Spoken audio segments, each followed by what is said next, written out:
ഇറാന്റെ പിന്തുണയുള്ള യമനിലെ ഹൂതികൾ തങ്ങളുടെ സമുദ്ര ആക്രമണം ശക്തമാക്കി.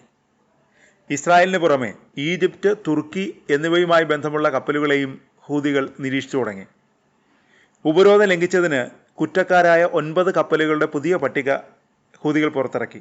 ഈ പട്ടികയിൽ ഷിപ്പിംഗ് ഭീമന്മാരായ മെഴ്സ്, MSC എന്നിവ ഉൾപ്പെടുന്നു. ഇസ്രായേലി തുറമുഖങ്ങളിൽ എത്തുന്ന കപ്പലുകൾക്ക് ഹൂതികൾ മുന്നറിയിപ്പ് നൽകുന്നു. ഏത് രാജ്യത്തെ കപ്പലാണെങ്കിലും നടപടിയുമായി മുന്നോട്ടു പോകുമെന്നാണ് യമൻ വിമതർ മുന്നറിയിപ്പ് നൽകുന്നത്. എറ്റേണിറ്റി സീ, മാജിക് സീസ് തുടങ്ങിയ കപ്പലുകൾക്ക് നേരെ ഹൂതികൾ ശക്തമായ ആക്രമണം നടത്തിയിരുന്നു. അതിനൊപ്പം ഇസ്രായേലിനുള്ളിൽ തുടർച്ചയായി ഡ്രോൺ, മിസൈൽ ആക്രമണങ്ങൾ നടത്തുന്നുണ്ട്. ഗാസ സിറ്റിയിലെ ഇസ്രായേലിന്റെ സൈനിക നീക്കത്തിന് ശേഷം സംഘർഷം വർദ്ധിച്ചിട്ടുണ്ട്. ചെങ്കടലിൽ മാത്രമല്ല മറ്റിടങ്ങളിലും ആക്രമണം വ്യാപിപ്പിക്കുമെന്നാണ് ഹൂതികളുടെ മുന്നറിയിപ്പ്. നെതന്യാഹുവിന്റെ ഗാസ പിടിച്ചടക്കൽ പ്രഖ്യാപനം യമൻ സായുധ ഗ്രൂപ്പായ ഹൂതികളെ ശരിക്കും പ്രകോപിതരാക്കിയിട്ടുണ്ട്. പിന്നാലെയാണ് ചെങ്കടലിൽ അവർ യുദ്ധപ്രഖ്യാപനം നടത്തിയത്. ഇസ്രായേലിനെ ലക്ഷ്യമിട്ടും ഹൂതികൾ കനത്ത ആക്രമണം നടത്തിയിരിക്കുന്നു. ഇസ്രായേൽ മന്ത്രിസഭ ഗാസ സിറ്റി പദ്ധതിക്ക് അംഗീകാരം നൽകിയ ദിവസമാണ് ഇറാന്റെ പിന്തുണയുള്ള ഹൂതികൾ ഇസ്രായേലിൽ ശക്തമായ ആക്രമണം നടത്തിയത്. ആക്രമണത്തിന്റെ തീവ്രത സംബന്ധിച്ച റിപ്പോർട്ടുകൾ പുറത്തു വന്നിരിക്കുന്നു. ബെൻ ഗുറിയോൻ വിമാനത്താവളത്തെയും ബീർഷബ, അഷ്കലോൺ നഗരങ്ങളിലെ 2 സുപ്രധാന സ്ഥലങ്ങളെയും ലക്ഷ്യമിട്ടാണ് 3 ഡ്രോണുകൾ വിക്ഷേപിച്ചതെന്ന് ഹൂതി വക്താവ് യഹിയ സാരി പറഞ്ഞു.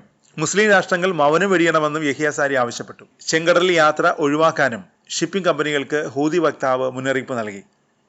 ഇസ്രായേലിന്റെ ഗാസ ആക്രമണത്തിൽ പ്രതിഷേധിച്ചാണ് യമനിലെ സായുധ ഗ്രൂപ്പായ ഹൂതികൾ ചെങ്കടലിൽ ഇസ്രായേൽ ബന്ധമുള്ള കപ്പലുകളെ ലക്ഷ്യമിട്ട് ആക്രമണം നടത്താൻ തുടങ്ങിയത്. ചെറിയൊരു കാലം ഹൂതികൾ ആക്രമണം നിർത്തിവച്ചിരുന്നു. ഗാസയിൽ താൽക്കാലിക വെടിനിർത്തൽ പ്രഖ്യാപിച്ചതോടെയാണ് ചെങ്കടലിൽ ഹൂതികൾ ആക്രമണം നിർത്തിവെച്ചത്.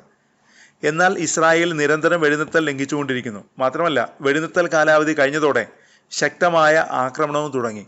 ഇതോടെ ചെങ്കടലിൽ വീണ്ടും ഹൂതികൾ ആക്രമണം തുടങ്ങി. ഗസയെ പൂർണ്ണമായും പിടിച്ചടക്കാനുള്ള പദ്ധതി കഴിഞ്ഞ ദിവസം ഇസ്രായേൽ പ്രധാനമന്ത്രി ബെഞ്ചമിൻ നെതന്യാഹു പ്രഖ്യാപിച്ചിരുന്നു. പിന്നാലെ പുതിയൊരു നീക്കവുമായി മുന്നോട്ട് പോവുകയാണ് ഹൂതികൾ. 64 അന്താരാഷ്ട്ര ഷിപ്പിംഗ് കമ്പനികൾക്ക് ഉപരോധം ഏർപ്പെടുത്തിയതായി ഹൂതികൾ അറിയിച്ചു. ഇസ്രായേലിന് മേൽ ഏർപ്പെടുത്തിയ സമുദ്ര ഉപരോധം ലംഘിച്ചുവെന്നാരോപിച്ചാണ് ഹൂതികളുടെ നടപടി. മുന്നറിയിപ്പ് നൽകിയിട്ടും ഇസ്രായേലിന്റെ തുറമുഖങ്ങളിൽ പ്രവേശിച്ച കപ്പലുകൾക്കാണ് ഹൂതികൾ ഉപരോധം ഏർപ്പെടുത്തിയത്. കപ്പലുകൾ ഇസ്രായേലിന്റെ തുറമുഖങ്ങളിൽ അടുക്കരുതെന്ന് ഹൂതികൾ മുന്നറിയിപ്പ് നൽകിയിരുന്നു. ഇങ്ങനെ തുറമുഖങ്ങളിലെത്തുന്ന കപ്പലുകൾക്ക് പിഴ നൽകുമെന്നും ഹൂതികൾ താക്കീത് നൽകിയിരുന്നു. എന്നാൽ കപ്പലുകൾ മുന്നറിയിപ്പ് അവഗണിച്ചു. ഈ കമ്പനികളുടെ മുഴുവൻ കപ്പലുകളെയും ഉപരോധിക്കുമെന്നാണ് ഹൂതികളുടെ ഭീഷണി. ചെങ്കടലിൽ മാത്രമല്ല, ബാബുൽ മന്ദബ് കടലിടുക്ക്, ഏദൻ കടലിടുക്ക്, അറേബ്യൻ കടൽ എന്നിവയിലൂടെ സഞ്ചരിക്കുന്നതിൽ നിന്ന് വിലക്കിയിട്ടുണ്ടെന്നും ഹൂതികൾ അറിയിച്ചു. യമൻ സായുധ സേന എത്തിപ്പെടാൻ കഴിയുന്നിടത്തെല്ലാം ഈ കപ്പലുകളെ ലക്ഷ്യമിടുമെന്നും ഹൂതികൾ പ്രഖ്യാപിച്ചു. ഏത് രാജ്യത്തെ കപ്പലുകളാണെങ്കിലും ഉപരോധം ബാധകമാണെന്നും ഹൂതികൾ പ്രസ്താവനയിൽ പറഞ്ഞിരുന്നു. ഭാവിയിൽ ഉണ്ടാകുന്ന ഏതൊരു ലംഘനത്തിനും സമാനമായ ശിക്ഷാ നടപടികൾ ഉണ്ടാകുമെന്നും ഹൂതികൾ മുന്നറിയിപ്പ് നൽകുന്നു. മുന്നറിയിപ്പുകൾ അവഗണിക്കുന്ന കമ്പനികൾ അനന്തരഫലത്തിന്റെ പൂർണ്ണ ഉത്തരവാദിത്വം വഹിക്കേണ്ടി വരുമെന്നും ഹൂതികൾ അറിയിച്ചു.